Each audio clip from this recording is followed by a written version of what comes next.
তুমি এনে আমি হারামুল লোক বেরে তোমার খুঁজে বেড়াচ্ছি। কেন কেডা আমার খুঁজতেছিস মানে কি হয়েছে কি আর হাইতেছিস কে কি কবি ক?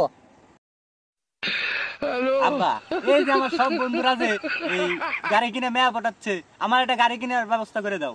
ওরা মেয়া পটাচ্ছে, আমার ইচ্ছা করে না মনে হয় মেয়া পটানোর।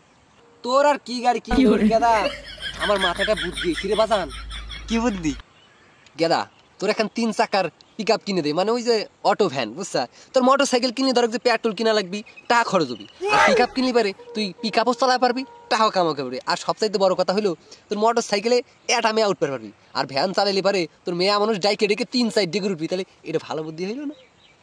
আব্বা তুমি তো সে একখান কথা কইলে, আমার বন্ধুরা একখান মেয়ে নিয়ে করে আর আমি 3-4টে মেয়ে নিয়ে করবো। চলো যাই তাহলে আজকে কিনে নিয়ে আসি গে। আব্বা তাহলে আমি প্রতিদিন যে গার্লস স্কুলের সামনে যা দাঁড়া থাকবো না আর আমার বেড়া রে। চলো চলো যাই আগে কিনে নিয়ে আসি।